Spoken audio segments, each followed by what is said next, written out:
నమస్తే viewers, welcome to village multi farming YouTube channel. Friends, ఈ వీడియోలో వచ్చేసి మనం ఆల్రెడీ బక్రీద్ సంబంధించిన పొట్టేళ్లు అనేవి పెంచడం జరిగింది. సో వాటిని అమ్మడం కూడా జరిగింది. దానికి సంబంధించిన ఇన్వెస్ట్మెంట్, అదే విధంగా మనకి ప్రాఫిట్ ఎంత వచ్చింది, ఎన్ని రోజులు పెంచడం అనే విషయాలు అయితే ఈ వీడియోలో మనం ఎక్స్ప్లెయిన్ చేయబోతున్నాం. కొత్తగా మన ఛానల్ ఎవరైనా చూస్తున్నట్లయితే తప్పకుండా సబ్స్క్రైబ్ చేసుకోండి. అదే విధంగా పక్కనే ఉన్న బెల్ ఐకాన్ కూడా యాక్టివేషన్ చేసుకోండి. దీని ద్వారా మీకు మనం నెక్స్ట్ చేయబోయే వీడియోలన్నీ కూడా నోటిఫికేషన్ రూపంలో అయితే రావడం జరుగుతుంది. ఫ్రెండ్స్, ఫస్ట్ వచ్చేసి మనం నవంబర్ నుంచి అయితే బక్రీద్ కి సంబంధించిన పొట్టేళ్లు అనేవి సెలక్షన్ వైజ్ మనం కొనడం జరిగింది. నవంబర్ లో వచ్చేసి ఒక 4 పొట్టేళ్లు, అదే విధంగా డిసెంబర్ లో మరొక 4, అదే విధంగా జనవరిలో, అదే విధంగా మనం మార్చి లాస్ట్ వరకు అయితే మనం పొట్టేళ్లు అయితే కొనడం జరిగింది. సో మొత్తం పొట్టేళ్లు వచ్చేసి మనం 26 పొట్టేళ్లు అయితే పెంచడం జరిగింది.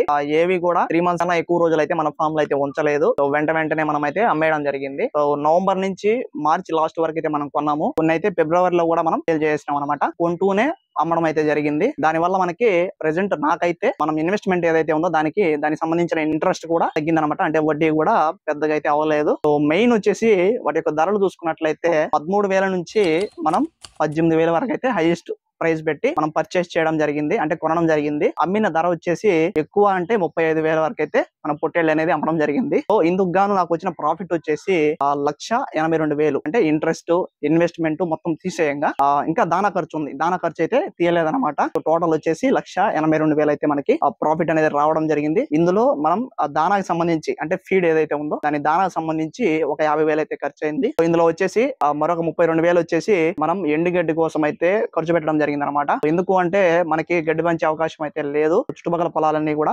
గడ్డికి అనుకూలమైన ప్రదేశాలు అయితే కాదు. అందువల్ల మనం గడ్డి పెంచే వీలు లేకపోవడం తోటి గడ్డి కోసంగా మనం డ్రై మ్యాటర్ అయితే తేవడం జరిగింది. సో దానికి సంబంధించి 32,000 అయితే ఖర్చు అయింది. అదే మన దగ్గర గడ్డి పెంచే అవకాశం ఉన్నట్లయితే ఈ 32,000 కూడా నాకు మిగిలి ఉండేది అనమాట. సో దానా కోసం తర్వాత వచ్చేసి గడ్డి, వేరుశనగ చెత్త ఏదైతే ఉందో దానికి సంబంధించి మనం టోటల్ గా 82,000 అయితే తీసేయడం జరిగింది. మిగిలింది నాకు వచ్చేసి 1,00,000 రూపాయలు అయితే ప్రాఫిట్ గా మిగలడం జరిగింది. సో ఇక్కడ నాకు ఇంత అమౌంట్ మిగిలింది అంటే ఆ ఫామ్ లో టోటల్ గా 6 months అనేది ఏ పొట్టేళ్ళని కూడా ఉంచలేదు.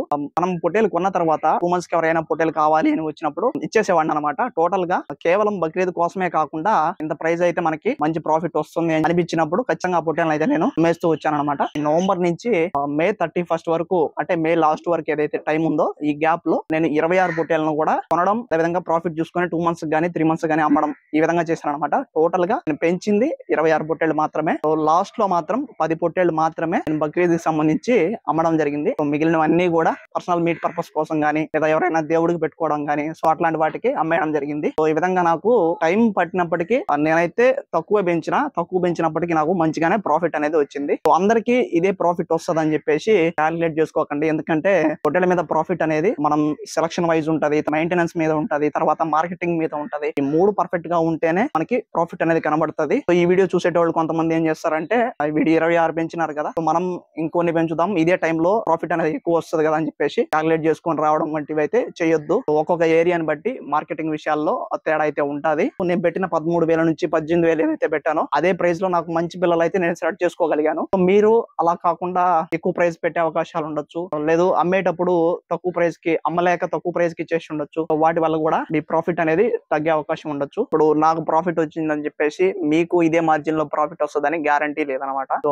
నేను తక్కువ ప్రైస్ లో కొనుక్కున్నాను కాబట్టి, సో నేను కూడా ఇచ్చేటప్పుడు కూడా, నేను అమ్మేటప్పుడు కూడా అంతే రీజనబుల్ ప్రైస్ కి ఇచ్చాను కాబట్టి నాకు త్వరగా సేల్ అయినాయి. సో ఇంకా బక్రీద్ కూడా మే 31st నుంచి దాదాపు 17 రోజులు అయితే నాకు టైం ఉన్నదన్నమాట బక్రీద్ కి. సో అయినప్పటికీ నేను ముందుగానే సేల్ చేసుకున్నా. ఎందుకంటే ఈ రోజు బక్రీద్ సంబంధించి చాలా మంది ఫార్మర్స్ సేమ్ కాన్సెప్ట్ లోని పొట్టేళ్ళు అయితే పెంచడం జరుగుతుంది. సో దీని కారణంగా ఆ టైంలో ఎక్కువ డిమాండ్ అనేది తగ్గిపోతుంది అనమాట. సో మార్కెట్ అంతా కూడా బక్రీద్ సంబంధించిన పొట్టేళ్ళు, హెవీ సైజ్ పొట్టేళ్ళు అయితే వస్తాయి. సో అలాంటప్పుడు మన సేల్ అవ్వచ్చు, అవ్వకపోవచ్చు. నెక్స్ట్ ఇయర్ కి మనం మెయింటైన్ చేయాలి అంటే ఈ బక్రీద్ సంబంధించిన పొట్టేళ్ళు అనేవి చాలా కష్టం అవుతుంది. అది ఫీడ్ విషయంలో కావచ్చు, మెయింటెనెన్స్ విషయంలో కావచ్చు, ఇక ఏదైనా కూడా బక్రీద్ సంబంధించిన పొట్టేళ్ళు సో ఏ ఇయర్ కి ఆ ఇయర్ మనం క్లియర్ చేసుకోవడం చాలా మంచిది. సో నేను అమ్మిన వాటిల్లో ఒక 4-5 వరకు బ్రీడింగ్ కోసం అయితే కొన్నారు. సో కొన్ని వచ్చేసి దేవుళ్ళకి అని చెప్పేసి, లేదా మొక్కుబుళ్ళకి అని చెప్పేసి కొన్నారు. సో 10 మాత్రం బక్రీద్ సంబంధించి సపరేట్ గా అయితే కొనడం జరిగింది. సో వీటి యొక్క ప్రైస్ విషయాలు చూసుకుంటే 23,000 నుంచి, అంటే తక్కువ అంటే 23,000 నుంచి 35,000 వరకు అయితే మనం అమ్మడం జరిగింది. సో 35,000 కూడా ఒక పొట్టేలు మాత్రమే నేను 35,000కి అమ్మాను. ప్రెసెంట్ యూట్యూబ్ లో చూపించే 40,000, 50,000 ఆ ప్రైజ్లు అయితే మన ఏరియాలో లేవు. అందువల్ల మనం కొనేటప్పుడు రీజనబుల్ గా కొన్నాం కాబట్టి సో మనం అమ్మేటప్పుడు కూడా అంతే రీజనబుల్ గా అమ్మేశాము. ఫార్మింగ్ లోకి వచ్చేటప్పుడు ఒక కాన్సెప్ట్ అనుకున్నప్పుడు ఎక్స్పెక్టేషన్స్ ఒకలాగా ఉంటాయి, రియాలిటీకి వచ్చేటప్పటికి ఒకలాగా ఉంటది. ప్రాక్టికల్ గా మనం ఎంత అయితే అమ్ముతుందో అంతే అమ్ముతుంది. హైయెస్ట్ ప్రైస్ అనేది మనం ఎక్స్పెక్ట్ చేయకూడదు. సో ఈ విధంగా వేరే ఫార్మర్ ఎక్కువ ధరకి అమ్మాడు, సో మనం కూడా ఫార్మ్ పెడితే అదే ధరకి అమ్మొచ్చు అని చెప్పేసి ఎక్స్పెక్టేషన్ తోటి మీరైతే ఫార్మ్ రన్ చేయడానికి దయచేసి ముందుకు రావద్దు. ఎందుకంటే మీ మార్కెట్ అనేది వేరేలా ఉంటది. ప్రెసెంట్ మన మార్కెట్ అంటే ఇప్పుడు మా ఏరియాలో ఒక రేట్ ఉంటది, తమిళనాడు సైడ్ ఒక రేట్ ఉంటది. ఇది అందరికీ తెలిసిందే, కొత్త వాళ్ళకి తెలియదు కాబట్టి నేను మళ్ళీ ఈ విషయాన్ని అయితే క్లియర్ గా చెప్పడం జరుగుతుంది. కాబట్టి మీ యొక్క మార్కెట్ ని దృష్టిలో పెట్టుకొని మనం ఎంత ప్రైస్ లో కొంటే మనకి ఇక్కడ వర్కౌట్ అవుతుంది. సో ఇప్పుడు నెల్లూరు జుడిపి అంటే నెల్లూరు ఏరియాలో గూడూరు మార్కెట్ లో ఒక రేట్ ఉంది, ఇంకొక డిస్ట్రిక్ట్ లో ఇంకో రేట్ ఉంటది. నెల్లూరు సైడ్ నుంచి అంటే గూడూరు మార్కెట్ నుంచి మీ ఏరియాకి తీసుకెళ్ళడానికి ట్రాన్స్పోర్ట్ అయితేనేమి, తర్వాత వచ్చేసి టోల్ గేట్స్, మధ్యలో దారి ఖర్చులు, ఇవన్నీ చూసుకుంటే వాటి యొక్క ప్రైస్ అనేది పెరిగిపోతుంది. ఓకే ఫ్రెండ్స్, ఈ వీడియో అయితే ఇంతే. ఈ వీడియో కనుక మీకు నచ్చినట్లయితే లైక్ చేయండి. అదే విధంగా మన షీప్ ఫార్మర్స్ ఎవరైతే ఉన్నారో అందరికి కూడా షేర్ చేయండి. కొత్తగా ఎవరైనా ఫార్మింగ్ లో రావాలి అనుకుంటే ఈ వీడియో అనేది వాళ్ళకి షేర్ చేయండి. ఎందుకంటే ఈ వీడియో ద్వారా వాళ్ళకి ఒక అవగాహన అనేది ఉంటది అనమాట. సో గుడ్డిగా ఏదో డబ్బులు వస్తాయి, ఎక్కువ ప్రాఫిట్ వస్తుంది అని చెప్పేసి ఫార్మింగ్ లోకి రాకుండా మెయిన్ థీమ్ ఏదైతే ఉందో దాన్ని అర్థం చేసుకుంటారని చెప్పేసి ఎవరైతే ఫార్మింగ్ లోకి రావాలి అనుకుంటున్నారో కొత్తగా వాళ్ళకి తప్పకుండా షేర్ చేయండి. ఓకేనా?